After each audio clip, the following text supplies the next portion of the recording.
Hey there everyone, I was recently visiting some family in Australia, so I wanted to do some toy hunting for the first time in some years. I thought I'd find some pretty great stuff here, but spoiler alert, Aussie seems to be lacking just like NZ in the action figures department, at least for the stuff that interests me. Very different from a few years ago when I was last visiting. Or they did have some good stuff, but they were the same prices as back home, so there was no real point in me grabbing them here. This is me at the Chermside Mall in Brisbane. I also went across to the main city later on in the weeks, but we'll save that for some other time. And one of the first things I do when I'm in a new country is I take a look at the cinema prices there. These guys had Tron popcorn buckets. They're very simple, but still, NZ definitely isn't getting any Tron merch of any capacity. 30 AUD for this thing though, Jesus Christ. And the prices for the movies were nuts too. I couldn't imagine not having a Cinebuzz card for the half price deal. They were playing a fair few movies that weren't screening back home though. But anyway, the first actual stop here was Comic Book Heroes, which I learned was a chain with multiple stores located in other areas. And they were selling most of the heavy hitting branded stuff, lots of Hasbro and McFarlane that I was interested in,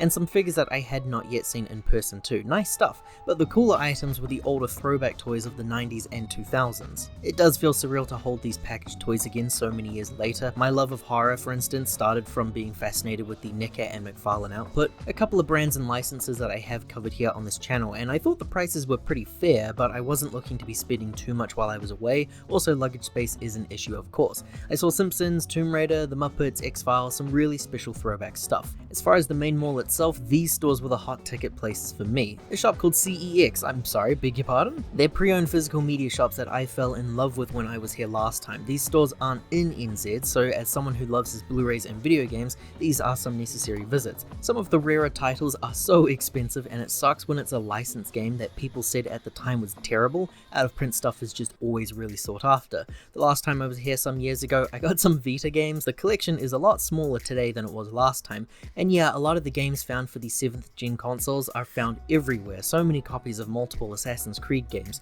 This is not the last time I visited one of these stores, and I basically just spent all my money here at these places.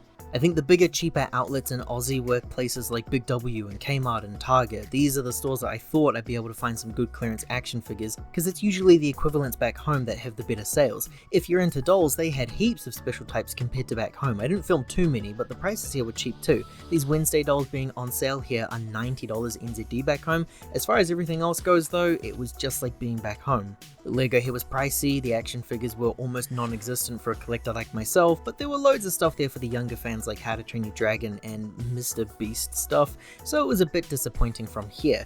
EB Games and Zing are also all over Aussie, but this was the first time in a while where I'd seen an EB Games that didn't have Zing just all over the entrance. Zing was its own store just down the hall, though they still had Zing stuff inside. Hey, Pop's are rumored to be going under soon, so collector's item perhaps? EB Games started selling previous gen games again as well, so of course I need to look at these collections and compare those prices. There were a couple of cool things that stood out to me, but I do already have most of what interested me. But then you had some high prices like a $44 copy of Uncharted Golden Abyss that wasn't looking like I was going to be buying much from here. And so then I went over to the Kmart, which had a bigger collection of the Jakks Pacific Simpsons toys. I only didn't start collecting these because I have a great amount of the Playmates toys on hand, but these do seem to be selling pretty well overall because these are the later waves of releases. I do think the Moe's phone though is a stretch too far. The Krusty Doll and Kong Homer look pretty cool, and plenty of Lego stock, but I don't even pay these prices back home, so easy to pass on these here.